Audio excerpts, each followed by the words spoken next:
In 1937, the Golden Gate Bridge was completed. And in 94, it was added to the list of the world wonders. In 2023, we created 4 bespoke pistols for the material from this bridge. And in this video, we're going to discuss the story behind the Cabot California 1911s, not available in California.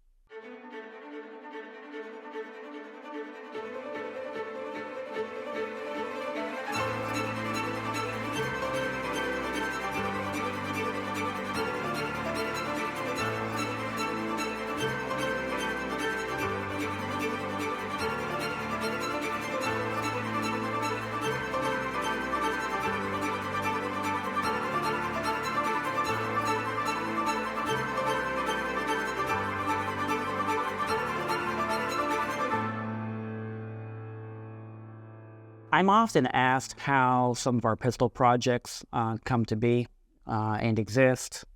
And today I'm going to share a little bit of the story on our California pistol. This is a limited edition pistol that we presented back in January of 2023.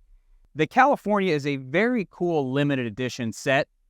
It was built in 2022 and finished, and then actually released for sale in 2023. And these are iconic pistols for Cabot Guns because it is the first time, to our knowledge, that anyone has taken steel from the Golden Gate Bridge, actual cable from the bridge, and turned it into Damascus steel, and then that Damascus steel into a pistol.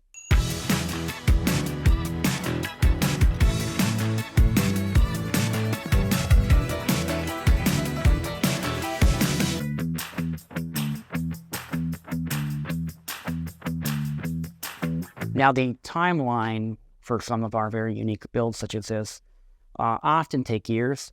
And in this case, it started back in 2019 when a client brought to my attention that they had done restorations to the Golden Gate Bridge in San Francisco. And what they had done is they were selling off portions of the cable wire for the suspension bridge. So we went ahead and purchased a section that was about this big in length, and the idea was to incorporate it into a gun and to incorporate it into a gun artfully. So we sent it off to what his peers referred to as the masterful Damascus, Robert Eggerling, one of the great blacksmiths in making the pattern in Mosaic Damascus. And he was able to take that steel along with other materials and actually twist and forge that into billets that had images of the actual bridge. So if you look at the cocking serrations, that is actually the bridge inside of the pattern of steel. And that process took maybe a year to a year and a half. But what resulted was he was able to provide for us enough material to make 4 pistols that contained a slide and grips from that material. Here are some end pieces from the Eggerling Mosaic Damascus that he made for the Golden Gate Bridge pistols. And what was remarkable is the design within the steel that was deliberate. For example, from the Golden Gate Bridge material, he made little replicas of the Golden Gate Bridge at the front and rear of the slide, and within the grip material, he replicated that so that at the upper portion and bottom portion of the grips, you would see the bridge. Now, with some material from a distance it looks amazing. With this one here, as you zoom in, the detail is breathtaking. For example, each of the mosaics has details, but there's a singular mosaic within the grip and where will be the slide, which is a micro photo. So it's almost like a beeple. Like if you zoom right in there and you take a look at it, the detail involved in that one square is absolutely mind-blowing. Making a 1911 from a block of steel is a very, very long process, and the first step of receiving material is cutting it and preparing it for the machining process. And from here, we'll hear from Matt. The Californians, If you've ever seen one of those funhouse paintings where you walk through the room and the eyes sort of follow you from side to side, that was this billet. So it came into the shop, and from a machining aspect, I'm looking at this thing like, what are we going to do with this? Like these have to be perfect. And it sat for a while, and I felt like every day I'd come into the shop and that thing was just glaring at me from the corner, just waiting for me to give it some attention. When the Californians first arrived, they're in a massive, massive billet. Obviously big enough to get 4 slides and some sets of grips and triggers and other things out of it. And there are a handful of Damascus pieces that we'll get where you have an individual blank for a slide or something like that. It's pretty straightforward and easy to see where you're going with it. The Californians were particularly challenging because there's a distinct pattern, right? Like we have an image right in the center of this billet, well, one end to the other of this bridge, and we have to make 4 identical guns out of it. So when you get a piece of Damascus in-house, there's no telling which way is up or down. It's kind of like floating around in space. If you're an astronaut out in the great void, you have no idea what's north, south, east, and west. So this pattern lays inside of a block of steel that's been smushed and pushed pretty square, but that doesn't always mean that the pattern runs straight through the middle of it. It can go, towards you, away from you, up, down, sideways. Even if the pattern itself is straight throughout this billet, you have to figure out a way to orient that thing and cut it in a way so when you slab it off, you have equal parts of pattern on all of them. This was a particularly interesting challenge with this billet. Most Damascus pieces that we see don't have an image in it. They just have a pattern. So you're doing your best to center a pattern where you want it, sort of read the material and decide where you want to go from there. But this one took some thinking. It took a little bit of time to map it out, figure out how we needed to hold it, fixture it, shave a little off this side so that we can tip it up in a way to perfectly slice these pieces out. Once we had this massive billet cut into sections for, all of the parts combined, that we wanted to use for slides, for grips, for triggers, we needed to make sure that these billets were in a state that we could put them in the machine and have them come out with the pattern in the portion of the slide that we want it to be. So this again took some reverse engineering. Instead of just taking a block of steel and throwing it in a machine and cutting a slide out of it, we wanted to dictate exactly where that pattern was from the front to the rear, from the top to the bottom, and do that 4 times exactly in a row. So there are a lot of hand calculations, a lot of manual milling on these to prep these billets in a way to be able to place those images exactly where we wanted them on the pistols. The first few operations on a set of billets like this are absolutely critical to getting everything perfect. And then once you get through the, probably 60-70% of the machining process, you can start to breathe a little bit. There's always a opportunity for things to go awry, but once you get past that, typically there's a sigh of relief where you know that the foundation has been laid for this project, where you're going to have a great piece to start with, and moving forward, every operation is just going to get a little bit better. When we're making regular slides for Cabots, like a stainless slide, we start with a block of steel. The main thing we have to do is make sure that that block of steel is the right dimension to go in the machine, right? You square up your billet, make sure everything's good, slap it in, and however it comes out, it comes out. There's somewhere within that block is a slide, and by the end of it, you'll have a functional slide. And the same is true with Damascus, although when you're trying to line up an actual image that exists somewhere inside of this billet, it can be a lot more of a struggle. One of the other difficulties that we'll have with working with Damascus is typically when we receive the material in, there's always like a show side to it. Okay, so you can pick it up. It may look rough around the edges, a lot of oxidation on the outside of it, a lot of rough texture and bark. And typically you can cut away one side of it and see a pattern. There are different things you can do to see that pattern sort of pop and get an idea of what that billet is going to look like in the end, and what orientation you want to mill it in. But one of the challenges is that as you start to work with the material and take material away and machine on it, you lose that initial pattern. It doesn't come out again until later on in the process. It becomes very hard to see. So you'll have different machining marks and possibly EDM marks or saw marks, all dependent on the process, that really wash out that pattern.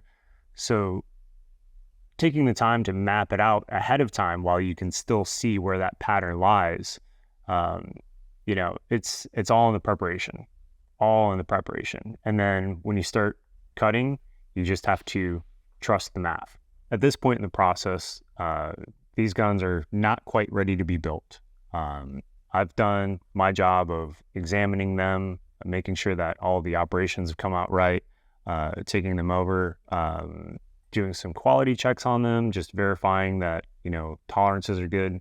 All the dimensions, critical dimensions that we're seeking out, are going to meet, and this is going to be functionally a great gun to shoot. And then I'll take it over to Kyle, and he will start to evaluate that and, look at different finishing options. And even prior to the gun being built, we'll start to discuss, more about what direction that particular project needs to take. We still don't fully know what it can look like aesthetically. And so from there, it goes into the finishing process, which is art. And Kyle's going to share much of that with you now. With the Californias, that was one of the projects where we actually sort of had the concept firmly in hand when we began. Sometimes you have to kind of wait and see how everything unfolds and take some direction from the project itself and the material itself. In the case of the Californias, we actually knew what material went into it and had collaborated with the blacksmith in order to make sure that some of the patterns were reflective of the theme of the gun. So with that one, we really wanted to try to highlight those aspects of it while still honoring the material, obviously, and trying to bring the most out of it and make it, visually stimulating. So as we moved through that project, we had sort of direction from the serial number. We had direction from the patterns that we could see that kind of opened up as we machined and finished the slides. One of the things that we typically do when working with these materials that we're not exactly sure which processes they'll respond to and which they'll not respond as well to, we will take offcuts from the billets that we've cut up, and we'll try all the different things that we've used in the past and see how the material itself responds to them. In this particular case, the Californians, they seem to love everything that we threw at them. So we were kind of in a tricky situation where we had to decide which method fit the material best, which one fit the project best, and which one just flat out looked the coolest. So there was a process we'd been working on where we were doing selective etching. So there's a masking process involved with this. We can't it's not as simple as just taking the slide, throwing it in a bath of acid and kind of seeing what happens. There's so many critical surfaces that we can't compromise by ablating away the material in the acid. So we spent years developing a process where it only is allowed to touch the surfaces that we want to have etched. So we had a project that there was a break, and so we wanted to just try it out on it. So we had re-welded this part together, and we were like, you wouldn't even know that it was welded here if we could just not etch that area. So we started playing around with some of the selective etching, and it worked great. We were able to very, very precisely control which areas of the material were exposed to the acid for etch. So in this case, we were like, what if we took that to an extreme and we actually we're able to highlight sections of the exterior of the slide with some of the etch, while there's other sections that we can highlight with the polish. You see the pattern essentially the same under both of those conditions, but the colors are dramatically different and the textures are dramatically different. So in that one of the areas that we were like, it would be really cool to etch, because we didn't cut any serrations in it. The machinist had actually spent a lot of time and attention in making sure that the bridge element of it was right where the cocking serrations would be. So it worked out perfectly that we could do a very deep etch right over the bridge, make the bridge itself pop, and add some like textures to it that would function as cocking serrations if you were to rack the slide. As we start to see these pistols come to life, there are still small features that we're able to change and vary given everyone's creative input. So, making the decision to do a little carry cut, or, as Kyle talked about, doing the selective etching on these was just a brand new process for us, right? And like a very risky one at that too, having never done something like this before, and knowing that, hey, if we do it on one, we're going to have to do it on all of them. We need to make them match. Adding these little features might cause the slides to come back to the machine shop for a little bit of work. And honestly, that's one of the most nerve-wracking things. You've got a great gun you already made. It's already been built out. There's a roadmap to it. You're almost at the end of the line, and you got to put this thing back in a machine. It's terrifying.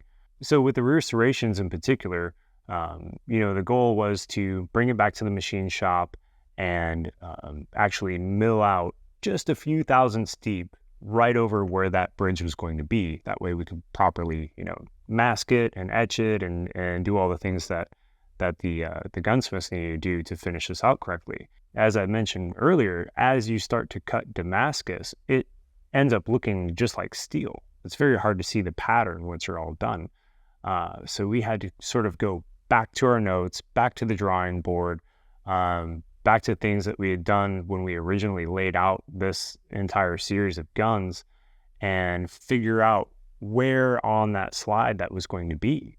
And this was a challenge just in and of itself, is where are these rear serrations going to be? I can't see them until they etch them. So thankfully we were able to go back and kind of get an idea of where these needed to be and how to line them up and how to mill them correctly and pass them back off to the gun room. Well, I mean, there's always risk with Damascus, right? And there's always risk with putting things back in a machine. So we always have to weigh that. And we were pretty excited to try the selective etching. It was one of those ideas that we were quite sure would really be cool and would really elevate the project. But, obviously it's something we hadn't done before, and this is an irreplaceable piece of steel. So we spent probably a couple of weeks going back and forth and calling Rob, and all of us were a little nervous, but a little excited. And, eventually he was like, you know what, just go ahead and do it. It's worth the risk. And so we did it, and obviously it worked out fantastic, and we didn't have any damage. So it was one of those things where we had to slow down. We're like, all right, whatever the cost be, we have to take our time on this. It has to be perfect, and it has to be perfect the first time, because that's the only opportunity we get. So we got the machine shop involved to help remove some of the mask in a very specific area, more specific than we would be able to get with abrasives and things like that, which was especially tricky because they were kind of flying blind. We knew roughly where the bridge lied, but it would shift, very slightly fore and aft on each side of the slide, and on each slide it's in a slightly different location. So we almost had to take a center cut, see where it was, and then adjust out accordingly. So it was a pretty slow process, but I think our patience was rewarded. Yeah, polishing of the grips and the polishing of the slide are very time consuming. Each gun individually probably had close to 30 hours of hand polish in that, and you have to actually slow down when the whole thing's not high polished. So we had the top of the slide and the cocking serrations had deep etching on them. So at that point where you're high polishing it, those have already been etched. So you really have to be extremely careful around those edges. If you were to slip into that with the polish, you're going to disturb the texture that's already been established there. So we had to slow down what is already a very slow process. And we took those up to a 0.5 micron polish prior to, applying the color on both of them. And at that point, everything's locked in. If you were to have any mistakes or damage at that point, you would be back to square one as far as polishing goes. You have to take it all off with a mechanical blast and then start the entire process over. So that was the grips and the slide were quite time consuming with the polishing. And with the trigger, we wanted a point on the lower that would complement the etch on the upper, and the trigger seemed like the perfect spot for it. It's something that you want a little bit of tactical feedback on. You really want a little bit of texture, something that you can grip, and it was beautifully laid out. The bridge wrapped all the way around the trigger so that you could kind of see a little bit of what you were also seeing on the top of the cocking serrations, the actual bridge graphic itself. So the way that we were able to do a deep etch on the trigger, and that almost made the cocking serrations and the top serrations pop even more. So after a multi-year process, we finally presented these pistols in January of 2023 and displayed one at SHOT Show. And we ironically called the pistols the California, parentheses, not available in California simply because they are not. But nonetheless, we wanted to honor the material and use within these 4 pistols, which on a level of 1911 are at the highest end of possibility in what can be done.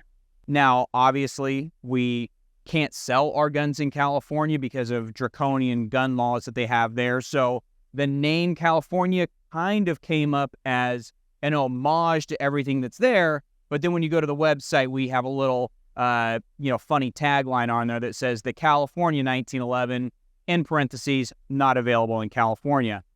In creating the California pistols, we like to think comprehensively.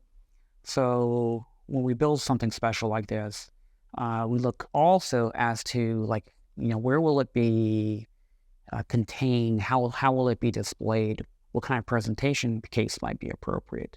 And in this instance, we worked with the great Stephen Parker, master furniture maker, part scientist, part nuclear engineer. And Steve crafted remarkable cases. The wood was sourced from ancient redwood oak from California that had been harvested over 100 years ago. Very difficult to work with, and the nature of it was quite soft to make museum-grade presentation cases. Now, the presentations aren't simply a wood box, but have a great number of thought in them. If you take a look at the construction of the box, the interior is shown to have a wave within it, and that wave is emblematic of the lines of the Golden Gate Bridge. Within the pistol holder element, you'll see 3 cables. And those cables are actual cables that were from the Golden Gate Bridge built into the box. And then finally, at the exterior of the box, you'll see golden arches, which also represent the Golden Gate Bridge. All this, of course, provides for a presentation box that is suitable for a pistol of this caliber. Now, as if having steel made from the Golden Gate Bridge that's been forged into billets that are now on your 1911 isn't cool enough, we actually went and took the front sight and took a little spin on a gold bead. So normally you'll see our gold bead sight. It's a 14-karat gold bead, and it's a full sphere, so it really reflects light very well. Awesome sight. Well, for the California pistols, to commemorate the gold rush that really centered around Northern California and San Francisco, we took the front sight, the entire thing, and it was cast out of solid 14-karat gold. I couldn't be more thrilled with the way that the Californians turned out. Honestly, it's kind of hard to believe that something can get passed from the machine shop over to the gunsmiths and come back looking so completely different than how we handed it to them. And we're all under the same roof, Some really interesting things happen on this build as well. To really maximize that pattern and get both the front bridge and the rear bridge on there. I believe this was the first set of artisan Damascus pistols we made that had like a full-length heavy slide and a frame to match it too. They're sort of ideas and designs that we played with on a few previous pistols, but to do this with Damascus just took it to a whole new level. And I couldn't imagine this pistol or this set of pistols without that big slab of heavy Damascus to really look at, and that thing just really shines. Projects like the California are very limited in terms of what we can produce. In many cases, and in this case, it's based on how much material that is received, which is bespoke, so it's one-of-a-kind material. In this case, it was limited to making 4 pistols, and they'll never exist beyond that, just given the unique nature of the material.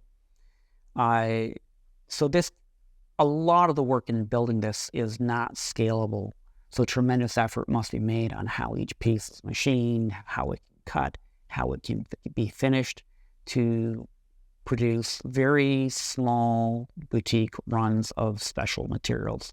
In this case, it was 4 pistols. In other projects that you'll see from us, you can only make 1 gun. There's enough material to make only 1 pistol. And in other instances of Damascus, it's reproducible. In that case, more can be made. But there's a great limitation in making unique pieces like this. And all of that effort goes into making sometimes 1, 3, 4 pieces in this instance. And sometimes they don't work out. Thank you for taking the time to watch this video. If you want to see more content like this, be sure to go to our website to see all of the one-of-a-kinds and limited edition pistols that we've made. We have a lot of content on there, videos, photos, behind-the-scenes information, and this will give you a glimpse into what we do. And please be sure to subscribe to our channel to get notified when we release more videos here.